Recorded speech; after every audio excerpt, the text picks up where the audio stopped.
What's up, YouTube? You checking out the Frequent Flyer, and this is my quick review of the Cheerson CX-117 micro FPV quadcopter, and this is it right here. Now, this thing is a really awesome flyer. The one downside to this, I think, is the fact that you have to put this thing together. So it comes in as a kit. You have to assemble it, and it might be a little tough for some people, I'm thinking, to assemble this thing. You have to do some soldering and all, not plug and play or anything. But for the most part, this is the best flying of all the QX models, I think. In my opinion, this is my favorite one. This one flies really nice. It has beefier motors. These motors are 10mm motors. They're still brushed motors, but they're a little more powerful. Now, one thing though is it only comes with these 3-bladed props available, and I'm pretty sure that if they had some 2-bladed props with leaves the same size as these on them, then it would probably be a lot more powerful. Same pitch, I think, too, because I think this is the perfect pitch, because I did find some 2-bladed props that fit on it. The props from this guy here. This is the F51 Mid-Axe by GP Toys. This is the waterproof quad, and you can see the props on it are rolling spider prop size and style, and these things actually fit on here. But when I put them on there, the pitch seems to be a little more harder than the pitch on these, and when I put those props on here, it seemed like it had more pitch, but it seemed like it made the motors a little more hot. So I'm guessing that props with a little more pitch would make these motors get hot. So these 3-bladed props don't seem like they're pitched very much. So I'm thinking that they had to do that to keep cool the motors, to keep the motors cool and all. So if we get some 2-bladed props available for these, I'm imagining that they would have to make it the same pitch as these with the same size width on the blades there. But this thing has pretty much more power than all the QX models, those the QX90 and all of those other guys. Well, maybe the QX95 might have a comparable punch to this one, but I'm thinking that's just because this one is dealing with 3-bladed props. Now, in my experience, 3-bladed props always shorten the battery life and lessen the punch. So the 2-bladed props, I think the speed is faster. The RPM speed is sped up because they're a little lighter, and you're only dealing with 2 props pushing the air instead of just 3. I think it's harder for these motors to push 3 than 2, so I think that's why that the 2-bladed props give it more power, and they seem to be more efficient. 2-bladed props give you longer flight times, but this thing has a pretty decent flight time already. It's like 8.5 minutes of flight time. That's awesome for something like this. You know, but if you're flying it really hard, you're probably going to get close to 7, but that's still long. I'm thinking this thing is pretty awesome. It does come with a large 600 milliamp 2S battery.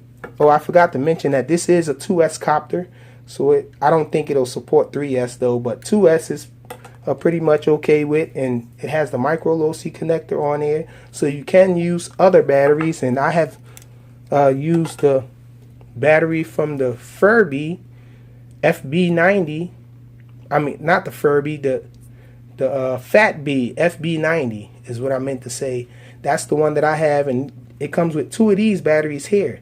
And these batteries are a little lighter at 400 milliamp hours, still 7.4 volts, and it seems like it handles these batteries better because they're lighter, and you'll get about 4 minutes of flight time with it, 4 to 5 minutes, which is a pretty decent amount of flight time. And this thing flies really fast. You can put it in clean flight and adjust the PIDs and everything, and have the pitch angles really deep and all. I actually installed Betaflight on it. You can install Betaflight on it too, and I think Betaflight just makes it fly a little more smoother default, because I'm not that good at tuning these copters, so I pretty much need them to fly really good and stable. For the most part, almost there, had me almost in the ballpark, you know, whereas I only have to adjust a few things.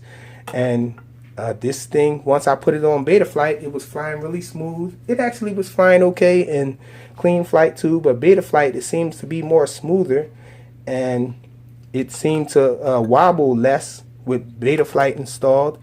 And this thing is just pretty awesome. It flies better with these props on it than it does with these props here. It seemed like it had more punch. I'm thinking it was because of the pitch, and these props I think made the motors heat up, so they weren't as powerful as these motors hit. Well, these props here with the lesser pitch on them spinning faster, and I guess they're more efficient. These props are pretty nice. I just wish they had a two-bladed version of these props.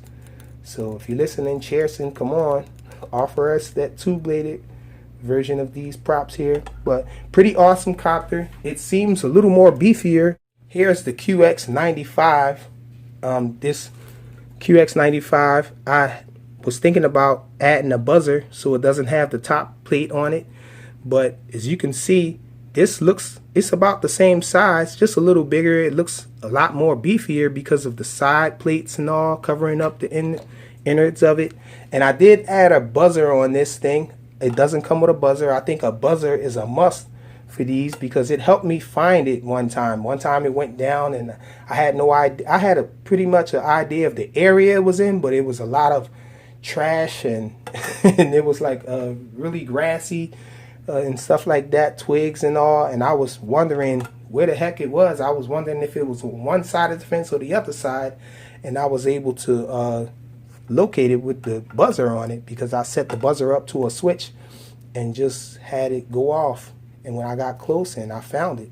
So I think a buzzer is a must. That's a good idea for these little copters here. So I'm going to be adding one to this guy here, the QX95. Now the QX95 might have it has a 1S system on it. This is 2S, but the QX95 does have a very powerful punch out. So the punch out on this is still better than the QX95 though, but it's not that much better. It's comparable. So I think that with two-bladed props, this will be a little bit better. But awesome copter. Really love this thing. This is my favorite out of all of them. You can do all the maneuvers and everything with it. You can do flips and all, moving fast and everything in the air and not worry about. You can do like loops, wide loops, and not worry about having enough power to pull up from it, because you definitely can. This thing has power. Pretty awesome little flyer. There is like a high-pitched ringing that you hear with all of these little micro FPV quads. You just hear a slight ringing in your ear when you're flying these things, and but I guess that's probably the normal. Must be normal, but for the most part, pretty awesome little flyer here. You have to add a receiver in there too. I put a satellite DSM-X receiver on mine, and it works just great. This thing is pretty awesome. And so it does come with an extra set of spare props, as you can see, and it comes with a USB charging cable with a 2S battery, and that's about it. Pretty awesome little flyer. Oh, one thing to say, another set of props that I found did fit these are the props from the Cyma X4. Let me grab one of them and show you. This is the prop from the Extreme Stealth Mini Drone, which is a clone of the Cyma X4, and these props fit on here too. They have a little more pitch, and it flies the same way as it does with the rolling prop, with the rolling spider props on it. It makes the motors, well, the motors weren't heating up with these, I found, but it didn't have as much punch as the original props. So it did fly more smooth though. It seemed a little more stable, but these props are just the best option right now for power and speed. So that's it, the Cheerson CX-117.